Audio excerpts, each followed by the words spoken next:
Hello नमस्कार, जय हिंद, वंदे मातरम। आप देख रहे हैं जियो न्यूज और हम आपके लिए लेकर आए हैं देश दुनिया की आपके राज्य शहर की सिलेक्टेड काम की फटाफट बड़ी खबरें। लेकिन उससे पहले यदि आपने हमारे चैनल को सब्सक्राइब नहीं किया है तो चैनल को सब्सक्राइब करके बेल नोटिफिकेशन ऑन करें और इस वीडियो को ज्यादा से ज्यादा लाइक और शेयर करें। बड़ी खबरें देखने से पहले आपके लिए आज का सवाल, मनुष्य के शरीर में कुल कितनी ज्ञानेंद्रियां होती है? Option A 4, option B 5, option C 6 और ऑप्शन डी 8। इस सवाल का जवाब हमें कमेंट करें और आप किस राज्य और शहर की ज्यादा खबरें देखना चाहते हैं हमें कमेंट करके बताएं ताकि हम आपके राज्य शहर की ज्यादा खबरें दिखा सकें। चलिए अब देखते हैं आज की फटाफट बड़ी खबरें। नेशनल और स्टेट हाईवे पर ई रिक्शा नहीं चलेंगे, परिवहन विभाग को सभी डीटीओ को निर्देश जारी। सभी जिलों में जुगाड़ गाड़ियों पर भी रोक। नेशनल और स्टेट हाईवे पर अब ई रिक्शा नहीं चलेंगे। परिवहन विभाग ने एनएच और एसएच पर ई रिक्शा के परिचालन पर रोक लगाने के निर्देश सभी डीटीओ को दे दिए हैं। पटना में new bypass, Bihta Sarmera road, Patna गया रोड, फुलवारी शरीफ, दानापुर बिहटा रोड पर यह आदेश लागू होगा। इसके साथ ही राज्य के 3617 किलोमीटर स्टेट हाईवे और 6389 किलोमीटर नेशनल हाईवे पर ई रिक्शा का परिचालन बंद होगा। कुल मिलाकर करीब 10,000 किलोमीटर हाईवे पर रोक रहेगी। जुगाड़ गाड़ियों के परिचालन पर भी पूर्ण प्रतिबंध लगाया जाएगा। ये वाहन बिना पंजीकरण, बिना फिटनेस सर्टिफिकेट और बिना बीमा के सड़कों पर चल रहे हैं। ये मोटर वाहन अधिनियम का सीधा उल्लंघन है। जुगाड़ गाड़ियां तकनीकी रूप से सुरक्षित नहीं होती, नहीं इन्हें तय मानकों के मुताबिक बनाया जाता है। इससे दुर्घटना का खतरा कई गुना बढ़ जाता है। ग्रामीण और शहरी क्षेत्रों में इनका उपयोग यात्री और माल ढुलाई दोनों के लिए हो रहा है। इनमें ब्रेक प्रणाली भरोसेमंद नहीं होती, लाइट संकेतक और अन्य सुरक्षा उपकरण नहीं लगे होते हैं। मोदी बोले, बिहार में दोबारा जंगल राज रोका, अब बंगाल से विदा करेंगे। घुसपैठ रोकने के लिए फेंसिंग जरूरी, ममता सरकार जमीन नहीं दे रही है। पश्चिम बंगाल में पीएम मोदी ने कहा कि यहां की जनता अब असली परिवर्तन चाहती है। हर कोई 15 साल के महाजंगल राज को बदलना चाहता है। अभी तो बीजेपी एनडीए ने बिहार में जंगल राज को रोका, अब टीएमसी के महाजंगल राज को विदा करने के लिए तैयार है। पीएम मोदी ने सिंगूर में जनसभा को संबोधित करते हुए कहा कि घुसपैठिए बचाने के लिए टीएमसी किसी भी हद तक जा सकती है। केंद्र सरकार ने कई बार चिट्ठी लिखी कि बॉर्डर पर फेंसिंग के लिए जमीन चाहिए, लेकिन बंगाल सरकार को कोई फर्क नहीं पड़ता क्योंकि घुसपैठिए इनके पक्के वोटर हैं। दावा, शिंदे गुट ने 2.5 साल तक बीएमसी मेयर पद मांगा, 29 पार्षद होटल भेजे। राउत बोले, शिंदे खुद नहीं चाहते कि मुंबई में बीजेपी का मेयर हो। बीएमसी के चुनावी नतीजों से महाराष्ट्र की सियासत में नया पेंच फंस गया है। भाजपा मुंबई में सबसे बड़ी पार्टी बनकर उभरी है। पहली बार भाजपा का मेयर बनने से साफ संकेत है। हालांकि एकनाथ शिंदे ने अपने 29 नए पार्षदों को बांद्रा के होटल ताज लैंड्स एंड में शिफ्ट कर दिया है और बाहर कड़ा पहरा रखा गया है। सूत्रों के मुताबिक शिंदे गुट का कहना है कि 2026 शिवसेना संस्थापक बाला साहेब ठाकरे का जन्मदिन शताब्दी वर्ष है और इसलिए कम से कम 2.5 साल शिवसेना का मेयर होना चाहिए। इस पर भाजपा शिंदे गुट में खींचतान जारी है। इधर उद्धव ठाकरे के संजय राउत ने दावा किया है कि एकनाथ शिंदे खुद नहीं चाहते कि बीएमसी में भाजपा के मेयर बने, इसलिए वे पार्षदों को होटल में रखे हुए हैं। कब होगा नीतीश के मंत्रिमंडल का विस्तार? बजट सत्र से पहले यात्रा पर निकले सीएम, फीडबैक के बाद बढ़ाएंगे कैबिनेट। बता दें कि यहाँ 14 जनवरी 2026 को मकर संक्रांति के साथ ही खरमास खत्म हो गया। अब शुभ कार्य हो रहे हैं। बिहार सरकार के स्तर पर देखें तो मंत्रिमंडल विस्तार होना है। जदयू और भाजपा के कई नेताओं को खरमास खत्म होने का इंतजार था ताकि मंत्री पद मिल सके। हालांकि सरकार से जुड़े हुए विश्वस्त सूत्रों से पता चला है कि उनका इंतजार थोड़ा लंबा हो सकता है। बजट सत्र से पहले कैबिनेट एक्सटेंशन की उम्मीद थी, लेकिन अब सीएम नीतीश कुमार की समृद्धि यात्रा के चलते इसमें देरी हो सकती है। सीएम 24 जनवरी तक यात्रा करेंगे और इस दौरान पूरे बिहार से फीडबैक लेंगे, जनता की राय समझेंगे, फिर मंत्रिमंडल बढ़ाएंगे। मिस्र और इथियोपिया का झगड़ा सुलझाना चाहते हैं डोनाल्ड ट्रंप।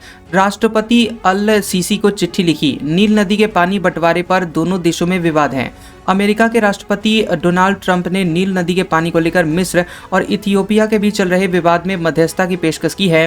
ट्रंप ने कहा कि ये दोनों देशों के बीच अमेरिकी मध्यस्थता को दोबारा शुरू करने के लिए तैयार हैं। ट्रंप ने ये बात मिस्र के राष्ट्रपति अब्देल अल फतह सीसी को पत्र लिखकर कही है। यह पत्र ट्रंप ने social media platform truth social पर भी पोस्ट किया है। रॉयटर्स की रिपोर्ट के मुताबिक ट्रंप ने पत्र में लिखा है कि वह नील नदी के जल बंटवारे के सवाल को जिम्मेदारी से और स्थायी तौर पर सुलझाने के लिए अमेरिका की मध्यस्थता फिर से शुरू करने को तैयार है।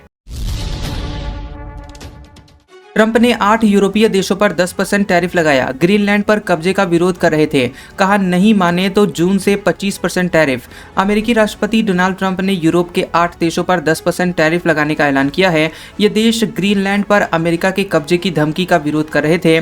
ट्रंप ने सोशल मीडिया पोस्ट में कहा कि Denmark, Norway, Sweden, France, Germany, United Kingdom, Netherlands और फिनलैंड टैरिफ के दायरे में आएंगे। इन पर 1 फरवरी से टैरिफ लागू होगा। उन्होंने चेतावनी दी है कि अगर ग्रीनलैंड को लेकर अमेरिका के साथ कोई समझौता नहीं होता है तो 1 जून से ये टैरिफ बढ़कर 25% कर दिया जाएगा। इससे पहले ट्रंप ने शुक्रवार को व्हाइट हाउस में एक बैठक के दौरान इन देशों पर टैरिफ लगाने की धमकी दी थी। ट्रंप के गाजा पीस बोर्ड से नाराज इजराइल, कहा बिना बातचीत के टीम बनाई, ये नीति के खिलाफ है।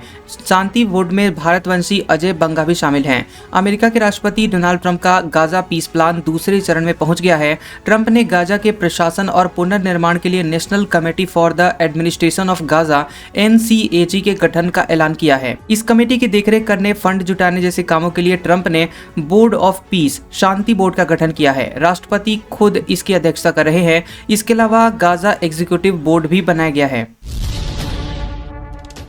ग्रीनलैंड में ट्रंप के विरोध में हजारों लोग सड़कों पर, कहा हमारा देश बिकाऊ नहीं। अमेरिका के साथ ट्रेड एग्रीमेंट रोकने की तैयारी में यूरोपीय संघ।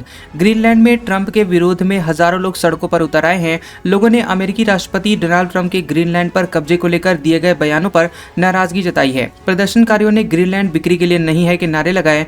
बर्फीली सड़कों के बीच प्रदर्शनकारी ग्रीनलैंड की राजधानी नूक के डाउनटाउन से अमेरिकी वाणिज्य दूतावास तक पहुंचे और इस दौरान उन्होंने राष्ट्रीय झंडे लहराए और विरोध पोस्टर थामे रहे। पुलिस के मुताबिक यह अब तक का सबसे बड़ा प्रदर्शन माना जा रहा है, जिसमें नूक की लगभग 1/4 आबादी शामिल हुई। मुंबई में शिंदे के सभी 29 पार्षद होटल में शिफ्ट। मेयर के लिए भाजपा को 25 पार्षद चाहिए। कैबिनेट मीटिंग में नहीं पहुंचे शिंदे और अजीत पवार। महाराष्ट्र नगर निगम चुनाव रिजल्ट के एक दिन बाद मुंबई में राजनीतिक हलचल बढ़ गई है। शिवसेना शिंदे ने सभी 29 पार्षदों को ताज होटल शिफ्ट कर दिया है। शिवसेना शिंदे के इस फैसले को मुंबई के मेयर पद से जोड़कर देखा जा रहा है। 227 पार्षदों वाली बीएमसी में भाजपा ने 89 सीटों पर जीत दर्ज की है। बहुमत का आंकड़ा 114 है। भाजपा को मेयर बनाने के लिए 25 पार्षदों की जरूरत होगी। केदारनाथ, बद्रीनाथ में अभी तक नहीं जमी बर्फ। नासा की सैटेलाइट तस्वीरों में पहाड़ सूखे काले। तुंगनाथ में 1985 के बाद पहली बार बर्फ गायब। उत्तराखंड में इस बार सर्दियों के पीक सीजन में भी हिमालय के कई इलाकों में सामान्य के मुकाबले बहुत कम हिमपात हुआ है। अब बता दें आपको कि नासा फिल्म्स प्लेटफॉर्म से ली गई सैटेलाइट तस्वीरें इसकी गवाही दे रही हैं, जिसमें केदारनाथ और बद्रीनाथ जैसे प्रमुख धार्मिक धामों के आसपास के पहाड़ सूखे और काले नजर आ रहे हैं। आमतौर पर दिसंबर जनवरी के महीनों में ये इलाके पूरी तरह बर्फ से ढके रहते थे, लेकिन इस बार स्थिति अलग है। केदारनाथ में साल के शुरुआत में बर्फबारी शुरू हुई है, लेकिन यह जम नहीं पाई, जबकि बद्रीनाथ में तो अभी तक स्नोफॉल हुआ ही नहीं है। बसों की खिड़की पर लटके अभ्यर्थी, रोडवेज कर्मी ने डंडे से धमकाया। शिक्षक भर्ती परीक्षा की पहली पारी का एग्जाम खत्म होते ही भीड़ बढ़ी, सीट के लिए हंगामा। बता दें कि शिक्षक भर्ती परीक्षा में लेवल 2 परीक्षा की दूसरी पारी के लिए एंट्री दोपहर 1 बजे से हुई। परीक्षा 3 बजे से 5:30 बजे तक हुई और एग्जाम के लिए प्रदेश के 14 जिलों में बनाए गए सेंटर्स में कड़ी सुरक्षा के बाद ही एंट्री दी जा रही है। इधर पहली पारी का एग्जाम खत्म होने के बाद अचानक बस स्टैंड पर भीड़ बढ़ गई। अभ्यर्थी बसों में सीट लेने के लिए संघर्ष करते रहे। भरतपुर में तो खिड़कियों से अभ्यर्थी बस में घुसने लगे थे। देखकर रोडवेज कर्मी ने डंडा निकाला और कैंडिडेट को धमकाकर बस से उतारा। कई अभ्यर्थी बस की खिड़की पकड़कर लटक गए थे। मोदी बोले, कांग्रेस ने घुसपैठियों से जमीन पर कब्जा करवाया, ये कांग्रेस के कट्टर वोटर हैं। हिमंता सरकार कब्जे हटाकर घुसपैठियों को खदेड़ रही है। प्रधानमंत्री नरेंद्र मोदी ने असम में कहा कि कांग्रेस असम को अपना नहीं मानती।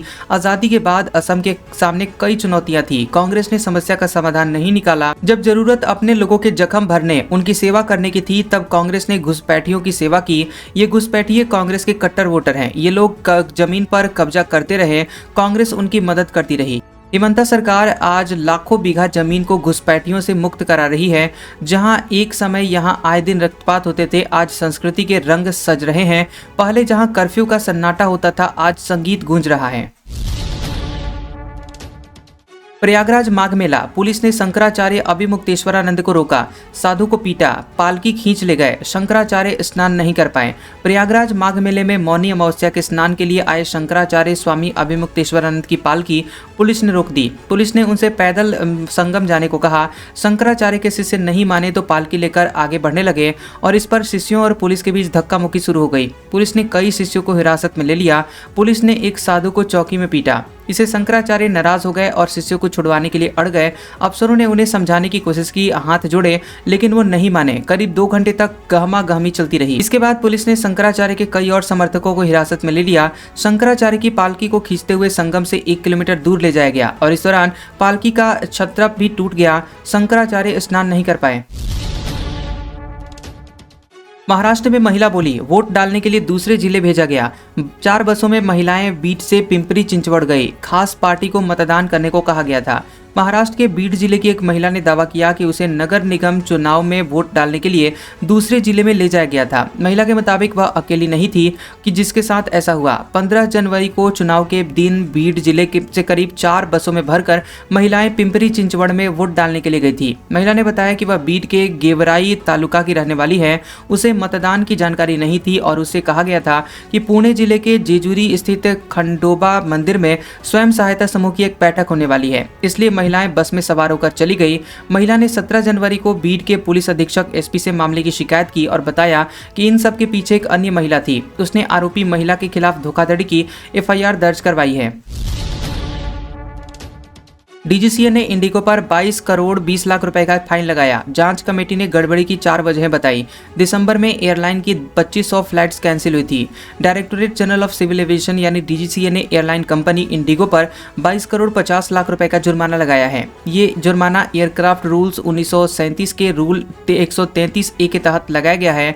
इसके तहत एकमुश्त जुर्माना 1 करोड़ 80 लाख रुपए है। इसके अलावा FDTL नियमों का 68 दिन तक पालन नहीं करने पर प्रतिदिन 30 लाख रुपए का जुर्माना लगाया गया, जो कि 20 करोड़ 40 लाख रुपए होता है। डीजीसीए ने यह एक्शन 3 से 5 दिसंबर 2025 के बीच इंडिगो की 2507 फ्लाइट के कैंसिल होने और 1852 फ्लाइट के ऑपरेशन में देरी होने पर लिया है। इस कारण 3 लाख से ज्यादा यात्रियों को परेशानी हुई थी।